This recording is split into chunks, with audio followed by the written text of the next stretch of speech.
Level of Aggregation of Insurance Contract에 대해서 말씀드리겠습니다. 이 부분은 이제 업계에서 줄여가지고 LOA라고 보통 얘기합니다. 그리고 이제 이게 그 2년 전에 한 2017년 5월에 이제 최종 기준서가 그 완성될 때 약간 이제 그 딜레이가 됐었어요. 몇 개월.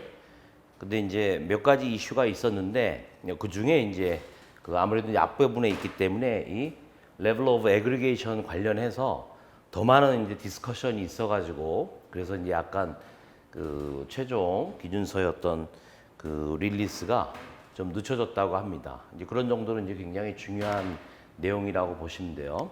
이제 안에 거를 좀 설명을 하면서 말씀을 드리겠습니다. 이 앞에 이제 14절 같은 경우는 지금 볼드 채로 되어 있는데 여기서 먼저 이제 엔티티는 그 보험 계약의 포트폴리오 이것을 그 구분한다, 식별해야 한다라고 되어 있습니다. 그래서 이제 포트폴리오가 이제 여기에서 나오면서 이 부분에 대한 어떻게 보면 이 기준서 안에서 우리가 보통 알고 있는 이제 포트폴리오라는 단어를 알고 있지만 여기서는 이제 보험 계약의 포트폴리오 이렇게 이제 이야기를 해요. 그래서 이 포트폴리오라고 하는 거는 그 계약들로 구성되어 있는데 어떠한 계약들, 그러니까 이제 similar risks and managed together. 그래서 유사한 위험들하고 그다음에 이것이 이제 같이 관리가 되어진다. 뭐 여기 이제 그 약간 예제가 나옵니다만은 우리가 보통 리스크라고 하면 뭐 mortality risk, 뭐 morbidity 아니면 longevity risk 뭐 이런 식의 어떤 리스크를 이야기를 하는데 이것들이 이제 그 similar risk 그런 것들이 이제 그 포트폴리오 안에 같이 들어간다는 얘기고, 근데 manage together 같은 경우는 뭐 우리가 이제 관리 측면에서 보면은 프라이싱을 같이 묶어서 한다든지 어떤 전체 그 계약 분에 대해서 그런 거를 이제 포트폴리오라고 이제 여기서 정의를 새롭게 한다라고 생각을 해주세요. 우리가 이제 일반적으로 쓰는 단어하고 달리. 그리고 이제 또 하나 나오는 게 이제 프로덕트 라인인데 우리가 같은 이제 상품 계열 안에 있는 계약들 어떻게 보면 얘라고 볼 수 있는데 우리가 쓰는 프로덕트 라인 안에 있는 계약들은 유사한 리스크를 갖는 것으로 우리가 볼 수 있다라고 하는 거예요. 따라서 이것들은 same 포트폴리오에 있다.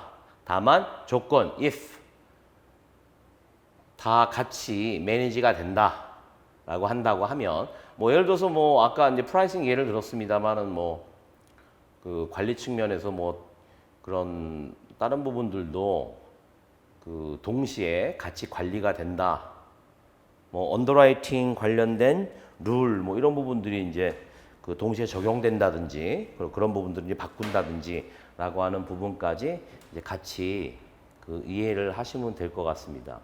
그리고 이제 요 뒤에 얘기하는 거는 그 다른 어떤 프로덕트 라인, 상품 라인에 있는 계약들은 이제 괄호는 그 요 해석한 다음에 이제 말씀드리고 다른 프로덕트 라인에 있는 계약들은 그거는 유사한 리스크를 가진 게 아니다.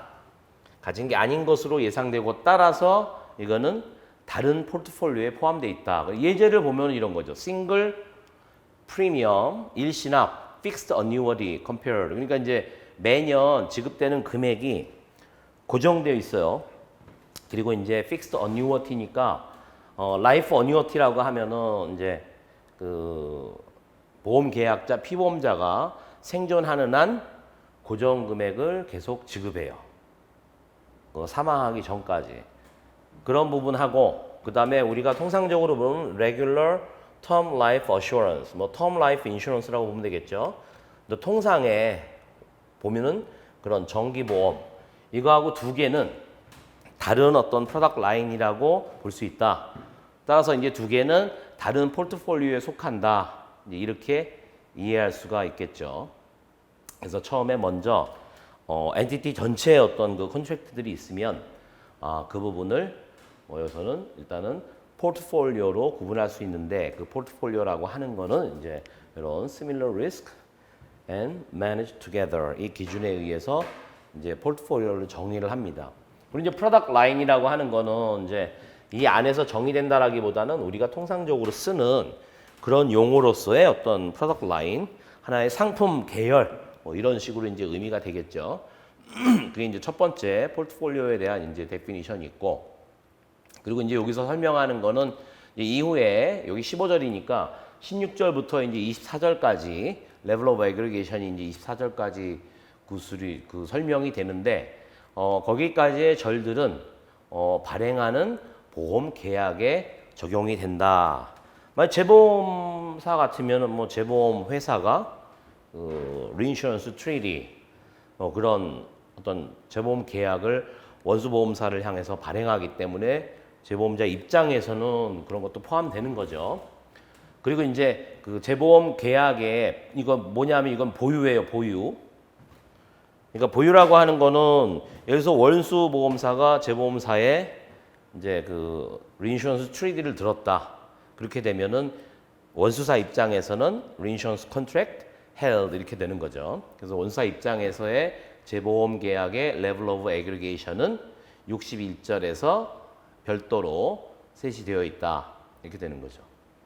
그래서 이 위의 문장에서 insurance contract issued에는 reinsurance contract issue도 포함되는 걸로 별도로 얘기는 안 했지만 그렇게 이해를 하시면 될 것 같습니다. 그래서 재보험 보유 계약은 별도로. 만약에 제재보험을 든다라고 하면 그러면은 재보험사 입장에서는 그거 자체가 하나의 자기가 보유하고 있는 제재보험 계약이 되겠죠. 그런 경우는 이제 61절에 따라서 이렇게 레벨 오브 애그리게이션에 관련된 거를 그거에 이제 따라하면 된다라고 생각을 하시면 될 것 같습니다. 그래서 일단 포트폴리오를 정의를 하고 그 엔티티 전체 어떤 계약을 포트폴리오별로 일단 나누는데 그렇게 나눈 포트폴리오를 다음에 어떤 최소한의 이런 그 세 개의 그룹으로 포트폴리오를 나눠야 한다 그런 얘기예요. 첫 번째는 group of contract, 그죠? 이때 이제 그룹이라는 얘기가 나와요. 위에 이제 어떻게 보면은 포트폴리오, 컨트랙트 포트폴리오라는 얘기가 나오잖아요. 여기 포트폴리오 오브 인슈런스 컨트랙트 이거는 group of insurance contract 이렇게 이제 이해를 할 수 있겠죠. 그러니까 최초 인식 시점 이제 언제가 최초 인식인지는 이제 뒤에 그 나오는 절에서 이제 그 디파인이 될 거고, 이 언어로스라는 단어는 이렇게 뭐 우리가 많이 쓰는 단어는 아닌데 저도 이제 여기서 처음 봤어요. 이게 뭐 아주 그 고통스럽게 하는 뭐 문제가 되는 뭐 이런 의미인데 보험 계약에 여기 들어와 가지고는 하나의 이제 보통 우리가 손실이 나는 계약, 손실 계약, 손실 부담 계약 이런 식으로 이제 그 정의를 할 수 있겠어요. 그러면은 첫 번째 그룹은 최초 인식 시점에서 손실 부담 계약으로 되는 그룹 존재한다면 그 두 번째는 요거에 대한 어떻게 보면 이제 반대인데 최초 인식 시점에서 그 어너러스가 아닌 그래서 그거를 우리가 뭐 그 non onerous라고 얘기할 수 있어요. 그래서 non onerous 계약 그룹 이렇게 얘기할 수 있어요. 근데 이거는 그냥 얘처럼 that are not onerous 이렇게 하지 않고 이렇게 한 이유는 뭐냐면은 최초 시점에서 내가 이 계약 그룹이 non onerous다라고 하려고 하면 뒤에 붙이는 더 어떤 필수적인 조건이 들어간다 이거죠. 그래서 여기에서 얘기하는 거는 이제 그 최초 시점에서 내가 non onerous라고 했는데 어떻게 보면 이제 그 이 계약이다. 그렇게 이제 다 내가 이제 그 정의를 하고 규정을 했는데 subsequently 그 이후에 이게 이제 계약 기간이 컨트랙트 그룹의 계약 기간이 이제 진행되면서 나중에는 그 손실 계약으로 전환될 수 있는 그런 아주 심각한 아주 우리가 그 유의성이 있는 그런 가능성이 있느냐 그게 없어야 된다라고 하는 거죠. 그래서 요 부분이 이제 되게 그 중요합니다. 뒤로 연결이 돼서 이제 레벨 오브 애그리게이션에서 그 인슈런스 컨트랙트를 내가 인식하고 매저하는 단위가 그 결정이 되는데 특히 이제 첫 번째잖아요, 그죠? 두 번째 그룹에서는 어너러스는 그냥 뭐 이게 예를 들어서 똑같이 한다 그러면 어너러스가 나중에 non 어너러스로 될 수 있는 significant possibility 뭐 이렇게 얘기를 해야 되는데 그냥 어너러스에 대해서는 이렇게 간단하게 이야기를 하고 non 어너러스 같은 경우는 나눠서 이야기를 합니다. 이게 이제 왜 그런지는 점점 가면서 여러분들이 이제 명확하게 이해할 수 있으실 거예요. 그리고 이제 마지막에는 remaining 그냥 remaining 하나의 이제 여사 그룹 뭐 그죠? 반대되는 complement of 그 above two groups 이렇게 이해를 하시면 되겠죠. 그러니까 이제 그리고 이제 여기서 유추할 수 있는 거는 어너러스인지 non 어너러스인지 initial recognition 시점에 알 수 없는 거라고 뭐 일단은 그렇게 그 정의를 할 수 있을 것 같아요. if any는 뭐 이제 그 있다면 존재한다면 그런 얘기예요. 그러니까 이 부분이 되게 중요하고 특히 이제 그 B번에서의 이런 얘기, 그러니까 non 어너러스인데 이것이 이제 어너러스로 전환될 그런 아주 심각한 가능성이 없다라고 하는 부분을 이야기하기 위해서 보통 이제 어너러스 테스트 이런 식으로 안에 이제 뭐 그런 용어 자체는 안 나오지만 우리가 이제 그런 식으로 이야기할 수 있을 것 같아요. 그래서 다시 한번 요약하면 엔티티 수준의 전체 컨트랙트를 인식하고 매저하기 위해서는 첫 번째 포트폴리오를 일단 아이덴티파이하고 그 다음에 그 포트폴리오를 나누는데 그 나누는 게 그 세 가지 기준으로 나눈다라고 기억을 하시면 돼요. 그래서 왜 이게 어너러스, non 어너러스를 구분하는 게 아주 중요한가 이런 부분은 이제 메저먼트에 가서 다시 후속적으로 설명을 드리겠습니다. 그리고 이제 지금 16, 15, 그 다음에 이렇게 됐고. 그 다음번에는 엔티티가 합리적이고 그 다음에 뭔가를 이렇게 supportable 지지해주는 정보가 있다면 that 이하라고 결론 지을 만한 그런 합리적이고 그거를 그 뒷받침해주는 그런 인포메이션이 있다면 그건 뭐냐? set of contract. 그냥 여기서는 지금 이제 포트폴리오 뭐 이렇게 그룹 이거는 우리가 디파인을 해서 그 컨트랙트들에 대해서 뭔가 그 우리가 구분한 정의한 거를 붙이는 거지만 그냥 이건 통상적으로 하나 이제 컨트랙트 집합이 있다라고 쳐보면 그런 그 컨트랙트 집합의 모든 계약들이 같은 위에서 정의한 같은 그룹에 속해 있다라고 속한다라고 결론 지을 만한 그런 정보를 가지고 있다면 뭐를 바로 요 전에 그 세 개의 그룹으로 우리가 구분을 한 그거를 적용을 해가지고 그런 것들이 합리적이고 뭔가 그거를 그 뒷받침해주는 그 인포메이션이 있다라고 하면 그러면 그 엔티티는 측정을 해요. 뭐를 그 계약 집합들을 측정을 해서 이게 어너러스인가 아닌가. 여기 이제 어너러스가 붙어 있고 if니까 이제 어너러스에 초점이 맞춰 있는 거죠. 이게 과연 손실부담 계약인지를 결정하기 위해서 이 컨트랙트 집합을 측정을 해야 한다 이런 얘기예요. 그리고 이제 두 번째는 요게 우리 이제 그 16절에서 얘기를 했지만은 이거는 이제 그 여기 결정을 하는데 결정을 하기 위해서 평가를 한다라고 돼 있어요. assess. 여기서는 measure 돼 있고 여기는 assess라고 돼 있죠. 평가한다고. 그 계약 집합을 뭘 결정하느냐?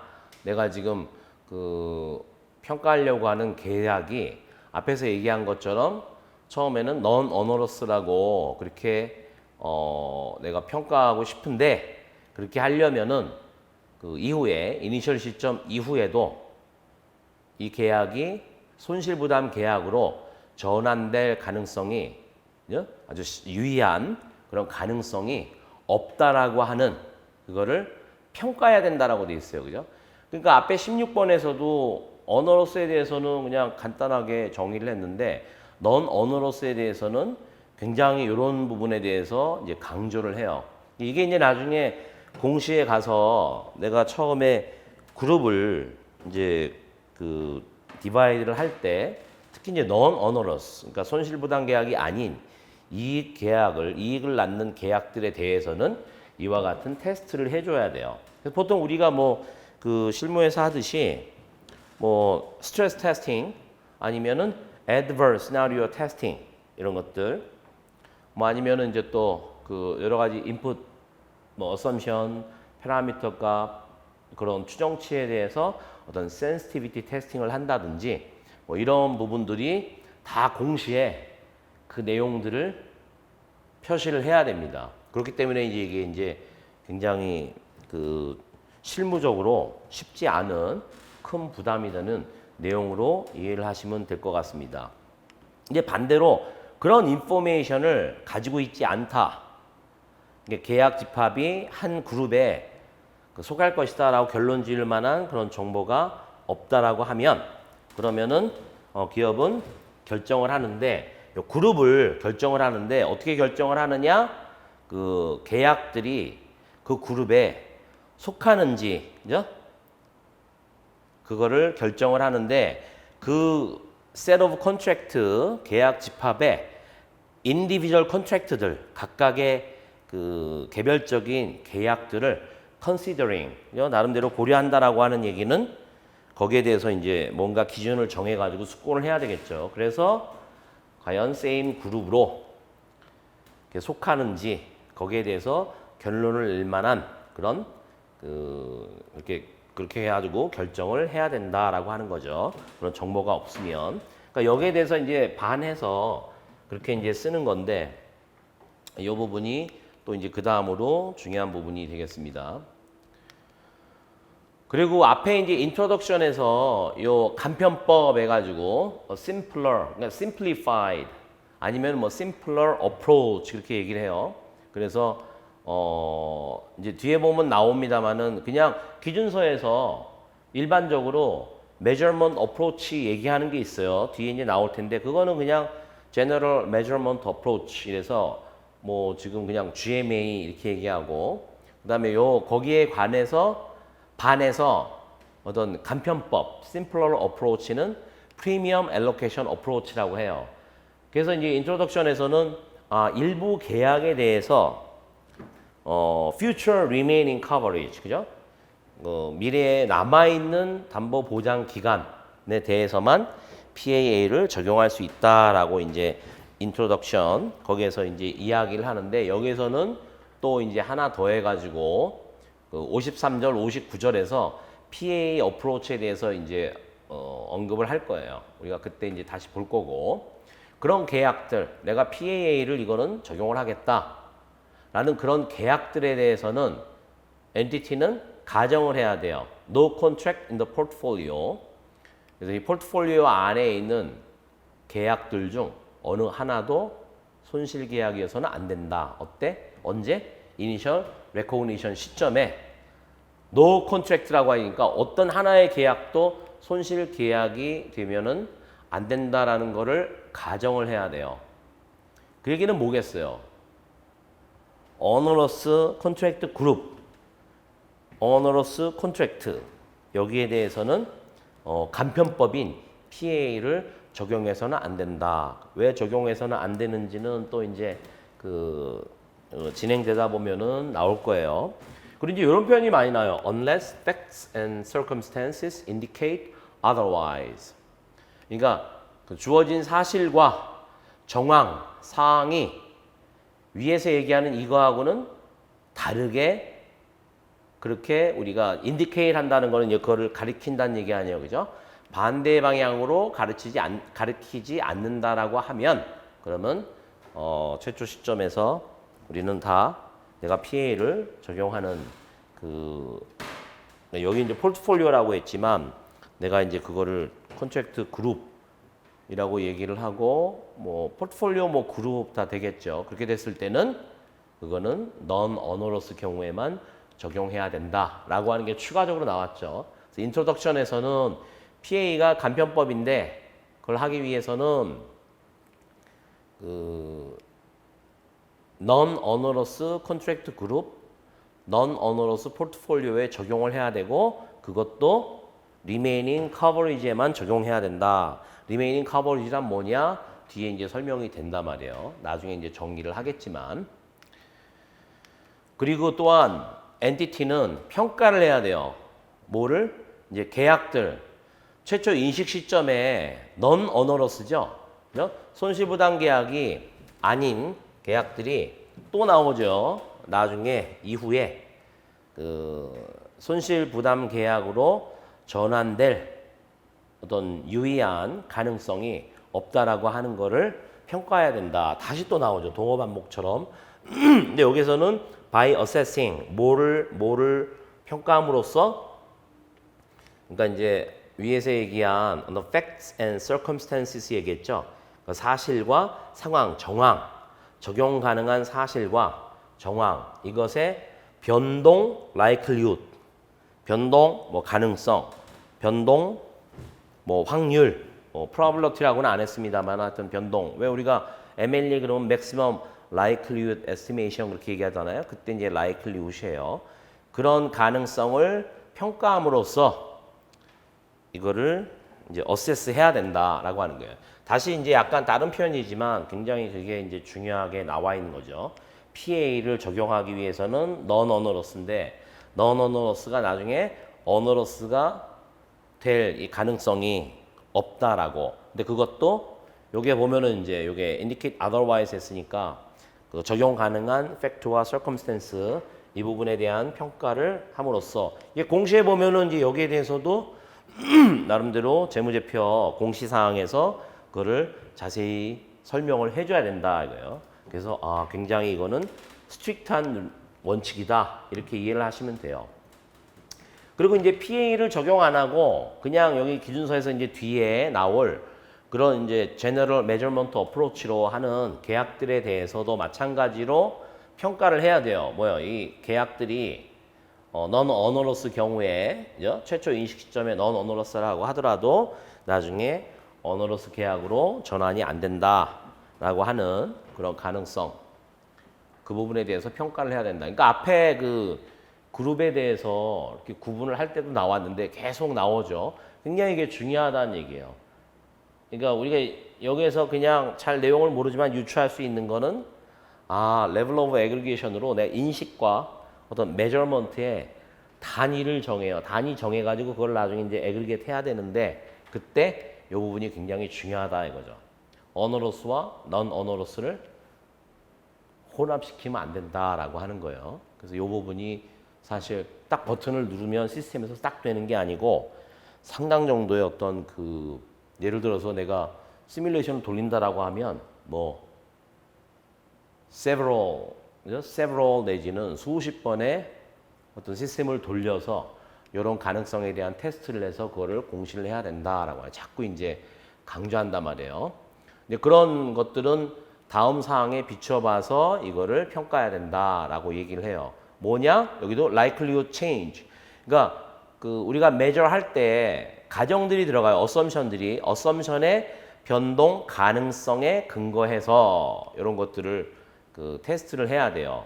그런 만약에 이제 assumption의 변동이 발생한다면 그것들이 과연 이 내가 non-onerous라고 한 계약들이 나중에 onerous로 전환되는지 안 되는지 이런 부분에 대한 어떤 likelihood 가능성에 근거해 가지고 이걸 테스트를 해야 된다라고 하는 거예요.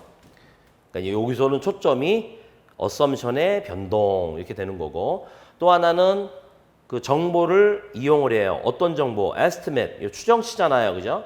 그러니까 이 entity의 내부 보고에 의해서 제공된 추정치 그 인포메이션을 이용을 해서 이 가능성을 평가를 해야 된다라고 하는 거예요. 근데 거기에 대해서 이제 hence 그리고 자세히 좀 설명을 하는 게 되겠죠. 그거는 평가를 뭐를 하냐면은 contract 또 나오죠. 최초 인식 시점에서 non-onerous라고 얘기한 여기서는 뭐 이제 포트폴리오 그룹을 빼고 아예 contract라고 했어요. 왜냐하면 이제 no contract 그러면 제가 아까 해석을 어떤 하나의 계약이라도 손실 계약으로 전환되면 안 된다라고 얘기한 게 여기서는 이제 컨트랙트 전체에 대해서 이제 이야기하는 거하고 마찬가지겠죠. 그게 이제 나중에 손실부담 계약으로 전환될 아주 그 무시할 수 없는 가능성이 있는가 이거를 이제 그 평가하는 거죠. 근데 그게 이제 요 안에서 설명한 것처럼 내부 보고 체계, 프로세스, 시스템에 의해서 그런 추정치에 대한 어떤 인포메이션을 이용함으로써 평가를 해야 된다라고 하는 거예요. 근데 그 부분이 또 1번, 2번 뭐 해가지고 또 자세히 설명이 돼 있어요. 기업은 무시하면 안 돼요. 내부 보고 프로세스에 의해서 제공된 정보를 무시하면 안 돼요. 뭐에 대해서? 가정의 변동의 효과. 다른 계약들에 대해서 이렇게 손실부담 계약으로 전환될 가능성이 있다. 가정을 내가 변동시킴으로써, 변화시킴으로써 가정의 변경 때문에 그런 효과에 대한 내부 보고 체계, 내부 보고 프로세스 시스템에서 제공되는 그런 정보를 무시하면 안 된다라고 하는 거예요. 그렇지만 엔티티는 뭐 이렇게까지 할 필요는 없다라고 하는 거죠. It's not required to. Additional information. 그러니까 내부 보고 시스템, 회사의 엔티티의 내부 보고 시스템 프로세스 그거를 뛰어넘는 추가적인 정보를 수집할 필요는 없다라고 하는 거죠. 여기서 얘기한 지금 그 가정의 변경에 따른 효과, 그죠? 어너러스나 넌 어너러스 계약에 대한 그 내가 디터미네이션을 할 때 가정을 변경함에 따른 효과에 관련해서 추가적인 정보를 gather할 필요는 없다라고 하는 거예요. 이제 뒤에 가면은 그런 표현이 나와요. undue cost and effort. 그거를 이제 과도한 어떤 비용, 그다음 과도한 노력을 할 필요가 없다라고 하는 부분이 이제 몇 군데 나오는데 그게 이제 어떤 인포메이션 차원에서 보면은 엔티티의 인터널 레포팅에 의한 인포메이션으로 충분하다. 추가적으로 뭐 밖에 정보들을 이렇게 얻는다든지 그럴 필요는 없다. 물론 이제 뒤에 가면은 이제 마켓 어선션 그래서 그 마켓에서 그거 보면은 이제 그 어떻게 보면 beyond entities internal reporting이 되겠죠. 이제 그런 부분들은 이제 마켓 어선션 해가지고 나중에 따로 이제 정의가 나옵니다. 그 다음에 이제 위에 이제 설명을 한 14, 19절 이것까지 이제 적용을 해서 만약에 포트폴리오 안에 있는 계약들이 서로 다른 그룹, onerous, non-onerous, 그 다음에 이제 그 the other group 이렇게 이제 다른 그룹으로 계약들이 나눠져요. 근데 그 나눠지는 이유가 법이나 어떤 규정, 그죠? 그 법이나 규정이 아주 구체적으로 제한을 해요. 그 이 엔티티의 어떤 그 practical, 실질적인 그런 능력을 제한을 해서 그래서 구체적인 내용으로는 어떤 능력을 제한하느냐 좀 그 보험료의 수준을 달리한다든지 아니면은 뭐 그 어떤 인슈어드 이벤트가 터졌을 때 나가는 어떤 보험금 급부의 수준을 변경하는 그런 practical ability를 만약에 제한을 해요. 로나 레귤레이션이 그렇게 한다면 예? 그리고 이제 폴리시홀더들은 사실 그렇게 하는 이유는 뭐겠어요? different characteristics가 있으니까 그렇죠. 뭐 우리 생명보험 보게 되면은 남녀 보험료 수준이 다르죠.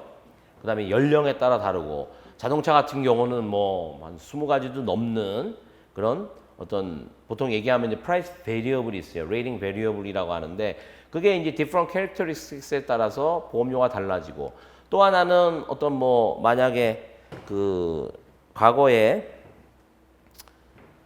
뭐 그 클레임 히스토리가 있다. 그 전에 한번 클레임이 있었다. 자동차 같은 데서 그런 경우에는 뭐 보험료도 올라가지만 이분은 그 보험 가입 금액을 좀 낮춰야 된다. 위험하니까. 이렇게 보통 할 수가 있는데 우리가 이론적으로 실제적으로는 이게 법이나 레귤레이션에 의해서 제약을 받아요. 그렇게 되면은 엔티티는 그런 컨트랙트들을 같은 그룹으로 넣을 수 있다라고 하는 거예요. 그렇지만 이 지금 여기서 얘기하는 요 20절 요 패러그래프를 다른 항목에다가 적용하여서는 안 된다라고 하는 거. 다른 데다가. 그래서 요 부분도 이제 좀 나중에 보면은 뭐 보험료 조정할 때 어떤 캐핑이라든지 아니면은 요 베네핏 줄이고 이런 부분에 대해서 하다못해 뭐 레귤레이션이 나라마다 이제 그 나라 안에서도 주리스딕션에 따라 다른데 그런 부분에서 저런 걸 제한하지 말라 이렇게 이제 그 컨스트레인트를 하게 되면 그러면은 이제 뭐 여기 말하는 것처럼 이렇게 같은 그룹으로 묶을 수도 있다라고 하는 거죠. 요거는 이제 서플리멘터리 한 거고. 그리고 여기서는 엔티티가 허용이 돼요. subdivide. 그러니까 이미 내가 앞에서 얘기한 것처럼 onerous, non-onerous, the other 그룹으로 나눴는데 그거를 또 onerous 그룹을 또 onerous 그룹 안에서 다시 또 나눌 수가 있다는 얘기예요. 그러니까 앞에 이제 16번에서 그거 얘기한 거 아니에요, 그죠? 근데 예를 들어가지고 포트폴리오를 여기서 이제 포트폴리오라고 했는데 요거는 이제 일반적인 지칭이겠죠. 내가 이미 그 컨트랙트 레벨 오브 그러니까 그룹 오브 컨트랙트를 분리를 했는데 그거를 다시 분리할 수가 있어요. 어떻게? 더 많은 그룹으로, 그죠? 한 개의 뭐 예를 들어서 어너러스 그룹이 있다라고 하면 그거를 한 개였는데 더 많은 그룹으로 나눌 수가 있어요. 어떻게? 여기서는 이제 non onerous네요. 그러니까 이제 손실부담 계약이 아닌 더 많은 그룹으로 나눌 수 있어요. 최초 시점에. 어떻다면 엔티티의 내부 보고가 이거를 다음 사항들을 구분하는 인포메이션을 제공한다면 첫 번째는 이제 non-onerous인데 수익성의 수준이 달라요. profitability의 수준이 달라요. 뭐 퍼센트로 봤을 때 몇 퍼센트의 profitability가 있다. 이게 이제 뭐 5%냐, 막 10%냐, 15%냐에 따라 가지고 내가 더 나눌 수도 있다라고 하는 거고 또 하나는 최초 이니셜 시점 이후에 얘네들이 non-onerous 컨트랙트 그룹임에도 불구하고 얘네 어떤 것들은 해보니까 onerous가 나중에 전환될 가능성이 있어요. 근데 그 가능성 자체도 수준이 다를 거 아니에요, 그죠? 그러면 그 수준을 내가 퀀티파이 해서 하나의 뭐 프로빌리티로 얘기할 수도 있겠죠. 한 70% 정도는 전환될 수 있다. 어떤 거는 10% 비율로 확률로 전환될 수 있다라고 하면 그런 부분을 가지고도 더 나눈다 이거죠. 손실부담 non-onerous 계약 같은 경우도 그래서 그런 어떤 되는 부분이고 그 다음에 이제 두 번째에 가서는 컨트랙트 그룹을 여기 이제 뒤에 앞에 보면은 여기 A 문장이 있죠, 그죠? 그거를 나눠요. 네, 이렇게 non-onerous 그룹을 더 많은 그룹으로. 네, 여기서는 이제 more than one group of contract 이번엔 onerous로, 그죠? initial record는 최초 인식 시점에서 손실부담 계약이라고 그렇게 이제 정한 그룹. 이거 마찬가지로 기업의 내부 보고가 정보를 제공해요. 어떤 더 아주 디테일한 수준에서 이 계약들이 손실부담 계약인데 손실부담 계약의 정도가 있을 거냐. 아까는 이제 profitability의 어떤 수준, 비율로 표시한다면 그렇게 예를 들었지만 이것도 마찬가지로 손실부담 계약인데 손실이 몇 프로가 난다라고 하는 거의 어떤 수준의 차이에 따라서 더 나눌 수도 있다. 그게 이제 subdivide 한다라고 하는 그런 의미입니다. 그리고 22번은 엔티티 같은 경우는 계약들을 서로 포함시키면 안 돼요. 어떤 계약이냐. 이거 지금 볼드로 되어 있으니까 굉장히 중요한 겁니다. 그래서 기준서에서 볼드로 되어 있거나 이탈릭 채로 되어 있거나 이런 부분들은 나름대로 주의를 요하거나 이제 중요한 거기 때문에 거기에 맞춰서 이제 같이 얘기를 하는 거예요. 같은 그룹에 1년 이상 떨어진 그런 계약들을 이슈드죠, 그죠? 그러니까 이제 우리가 이슈하는 기간이 서로 1년을 초과해서 이렇게 떨어져 있는 경우를 한 계약 그룹으로 묶으면 안 된다라고 하는 거죠. 근데 그러기 위해서 필요하다면 엔티티는 이제 위에서 16에서 21절에서 기술한 그룹들을 더 나눠야 된다 그런 얘기죠. 그래서 이 부분은 되게 이제 중요하고 또 이거를 만약에 그 반대로 해석을 하면은 이슈드된 기간이 1년 이내에 있다라고 하면 서로 하나의 그룹으로 합쳐서 측정을 해도 된다라고 그렇게 유추해서 할 수 있겠죠. 그거에 대한 어떤 방법론에 대해서는 뒤에서 이제 다시 언급을 해드리겠습니다만은 1년 떨어진 그런 부분은 같이 묶으면 안 된다라고 하는 거예요. 요건 이제 이탈릭체로 되어 있는데, 그러니까 보험계약 그룹, 그죠? 보험계약 그룹은 구성이 되어 있어요. 어떻게? 싱글 컨트랙트로. 그죠? 만약에 그게 위에 좀 22절, 요 23절이잖아요. 그죠? 위에 그 레벨 오브 애그리게이션의 모든 원칙을 다 적용한 결과라고 한다면 싱글 컨트랙트가 하나의 그룹 오브 인슈런스 컨트랙트가 될 수 있다. 여기에서 이렇게 생각을 하시면 돼요. 지금 레벨 오브 애그리게이션에서 이제 포트폴리오를 이야기하고 그다음에 이제 그 그룹 오브 인슈런스 컨트랙트 얘기를 하고 그거에 대한 어떤 subdivision 또 그거를 또 나누는 걸 얘기해요. 그래서 onerous contract, non-onerous contract, the other contract 이렇게 얘기하는데 이제 그룹이라고 했는데 이 그룹에 딱 보니까 싱글 컨트랙트야 이런 경우 있겠죠, 그죠?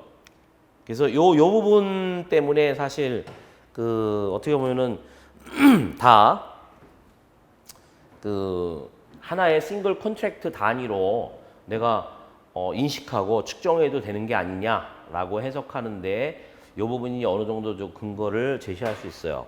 그럼 제가 한번 이렇게 해석을 해볼게요. 아, 이게 참 인슈런스 컨트랙트를 내가 인식하고 recognize하고 measure하고 present하고 그다음에 이제 그 disclose하는 이런 부분의 단위가 이게까지 이제 level of aggregation에서 얘기한 걸 보면은 일단은 a group of insurance contract다.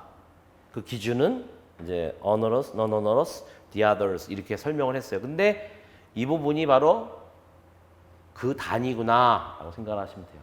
근데 요 23절에서 얘기하는 거는 위에 원칙을 다 적용했는데도 싱글 컨트랙트로 할 수밖에 없는 결과가 나온다. 그러면 그럴 수도 있다라고 하는 거예요. 저는 일단은 이렇게 해석을 할 수 있을 것 같아요. 이제 일반 보험에서 굉장히 그 거대 리스크가 있어요. 이런 부분들은 그 여러 어떤 그 리스크를 묶어가지고 리스크라고 표현하는 건 이제 한 개 계약이 하나의 이제 리스크를 커버한다라고 하면 그 부분이 굉장히 거대한 리스크라고 하면 그거로서는 이제 이렇게 싱글 컨트랙트를 할 수밖에 없다 이거죠. 뭐 예를 들어서 뭐 컨테이너 선 있죠.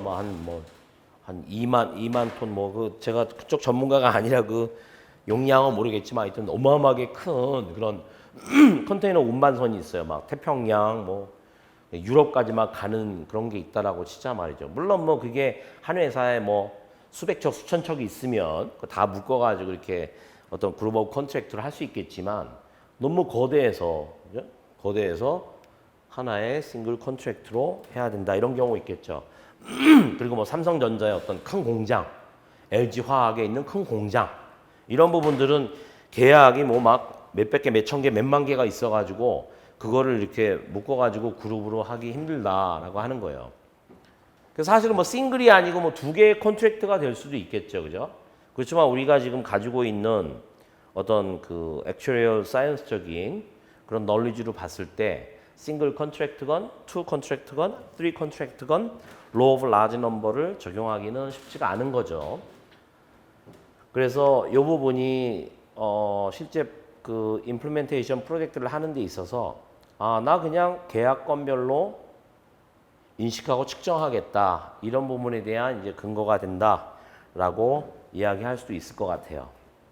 상당히 이제 우려가 되는 거죠. 그래서 그 특히 이제 한 계약에 대해서 내가 계약이 이게 컨트랙트, 셋 오브 컨트랙트가 있어요. 근데 그거에 대해서 각각에 대해서 onerous, non-onerous 이거를 구별을 해야 되는데 어떻게 유사한 계약들인데 이니셜 시점에서 이 계약은 non-onerous고 이거는 onerous고 이렇게 구별한다라고 하는 게 과연 쉬운지. 그래서 이거는 어느 정도 이제 예전에 우리가 알고 있는 뭐 그 기수표를 이용해서 커뮤테이션 테이블을 통해서 어떻게 보면은 어썸션이나 인풋 밸류에 미인값을 입력해가지고 디터미니스틱하게 계산하는 이런 것들에 이제 익숙해져 있기 때문이에요. 근데 기술이 발달하고 컴퓨터 관련된 어떤 기술이 발달하면서 특히 이제 솔벤시 2 같은 경우는 디터미니스틱하게 안 하고 이제 그 스토캐스틱하게 하는 부분들이 나와 있기 때문에 어떤 기술적인 어떤 그런 그 환경도 영향을 미치는 게 아닌가 그런 생각이 듭니다. 여기에 관해서는 이제 또 나중에 얘기하겠지만 심히 좀 염려가 된다라고 하는 거예요. 그 다음번에 이제 엔티티는 적용을 해요. 그러니까 인식과 메저먼트 요건, IFRS 17의 그런 인식과 측정에 관한 요건, 필요 요건들을 적용을 해야 돼요. 뭐에? 그룹 오브 컨트랙트에 issued, 발행된, 그리고 뭐 지금 위에서 얘기한 14에서 23까지 이 절들을 이용해서 결정한 그런 groups of contract죠. 그렇게 발행된 거기에 대해서 IFRS 17을 적용을 합니다. 그 엔티티는 또 그룹들을 수립을 해야 돼요. 언제? 최초 인식 시점에. 최초 인식 시점이 언젠가는 이제 그 다음에 나옵니다. 그 다음 서브타이틀에서 최초 인식 시점에 이 그룹들을 결정을 해요. 셋업을 해요. 그리고 이후에 그 그룹의 구성을 다시 그 재평가해서 다시 어너러스가 이거는 넌 어너러스네 아니면 넌 어너러스였는데 어너러스네 이런 식으로 최초에 정한 이게 이제 실무적으로 보면은 최초에 내가 그렇게 그룹들을 나눴을 때 뭔가 그 그룹에 대한 내부에 어떤 그 아이디를 줘야 돼요. 우리가 계약 들어오면 폴리시 넘버 부여하듯이 나름대로 로지컬하게 이제 컨트랙트 그룹 아이디를 줘야 되는데 그거를 변경을 못 시킨다라고 하는 거예요. 처음에 그 이니셜 시점에 내가 평가를 하고 나면, 그러니까 규정을 하고 나면 근데 그런 가능성은 있죠. 이제 계속 얘기하듯이 non onerous contract 그룹이 onerous contract 그룹으로 나중에 전환될 수 있죠. becoming. 그리고 이제 onerous contract가 non onerous contract로 될 수도 있겠죠. 우리가 보통 뭐 원가 기준으로 이렇게 하는 거에서는 그게 가능한가라고 하겠지만은 뒤에 이제 기준에 보면 항상 이건 current, 그러니까 현재 시점에서의 가정으로 다시 이제 미래 현금 흐름을 추정을 해가지고 이제 다시 측정을 하기 때문에 그런 부분들이 이제 원가 기준으로 하는 거하고 달라지기 때문에 그렇게 이제 어떤 우리 둘러싸고 있는 환경 자체가 아니면은 회사의 어떤 그 폴리시 홀더들의 기본적인 익스피리언스, 그죠? 실제 발생하는 뭐 여러 가지 이런 것들이 진짜 뭔가 급격하게 변화가 있다라고 하면 그것들을 현재 시점으로 해서 미래에 적용된다라고 그렇게 이제 해야 되기 때문에 그게 바뀐다라고 하면은 저게 이제 그렇게 전환될 수 있겠죠. 중요하게 알아두셔야 될 거는 최초 시점에서 내가 그룹들을 딱 디파인을 해서 정의를 했단 말이에요. 딱 해서 다 아이디를 부여했어요. 그걸 나중에 가서 바꾸지 못한다. 굉장히 중요한 얘기입니다. 그렇지만 나중에 전환되는 거는 우리가 추적을 할 수 있도록은 되겠죠. 예. 그리고 이제 여기 매저가 나오네요. 그죠? 이제 그룹 오브 컨트랙트를 매저하는 거예요. 그래서 항상 recognize하고 매저하는 거는 그룹 오브 컨트랙트다.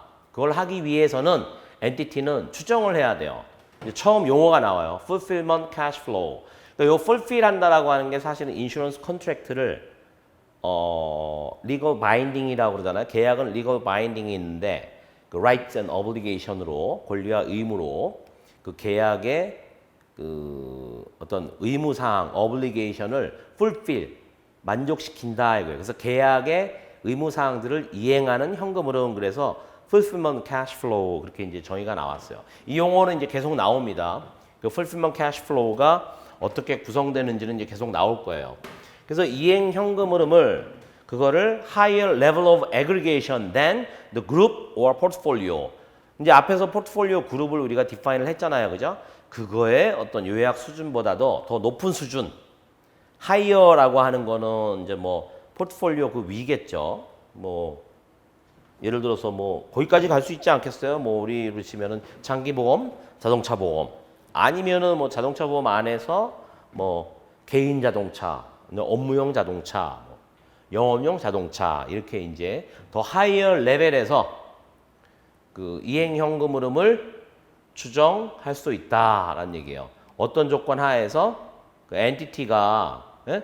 그런 적절한 이런 이행 현금 흐름을 그 그룹에 실제 그 내가 측정해 그 부분을 포함할 수 있다면라고 하는 거예요. 뭘 적용해서 뒤에 가면은 이제 fulfillment cash flow 관련해 가지고 내용이 나오는데 32A, 40AI, 40B 이 부분을 적용을 해서 컨트랙트 그룹의 측정에 이 적절한 이행 현금 흐름을 포함할 수 있다는 그런 조건 하에 하이어 레벨에서 이행 현금 흐름을 추정을 해도 된다라고 하는 거예요. 그러고 나서 어떻게 해요? By allocating such estimate, fulfillment cash flow에 대한 estimate, 추정치를 group of contract로 배분을 한다라고 하는 거죠. 그래서 이제 이 부분은 아까 제가 그 어떤 그룹 오브 컨트랙트가 한 싱글 컨트랙트로 될 수도 있다라는 거하고는 또 반대로 뭐 이제 엔티티 스페시픽이라는 얘기가 많이 나와요. 거기에 대한 이제 정확한 의미는 저랑 같이 이제 계속 논의를 해 나갈 텐데 어차피 엔티티 스페시픽이니까 엔티티 수준에서 따로 이렇게 다 뭐 뭔가 추정을 해가지고 그 다음에 밑에 포트폴리오 컨트랙트 그룹 오브 컨트랙트 이런 식으로 쭉 그 배분해도 되는 거 아니냐 이렇게 또 다른 극단적인 어떤 이해가 되겠죠. 그런 차원으로 하는 거에 어떤 근거가 돼요. 그래서 IASB에서 어떤 교육 자료를 봐도 여기에 대해서 이제 그 이 원칙에 대해서 설명을 그렇게 하고 있어요. 실무적으로는 이게 적용될 수도 있는 부분이 있어요. 현금 흐름 중에. 그거를 이제 막 무리하게 확대 해석하는 경우를 이제 저는 종종 봤고 그 부분에 대해서도 또 이제 우려가 되는 거죠. 여기까지 레벨 오브 애그리게이션에 관한 그 설명을 마치도록 하겠습니다.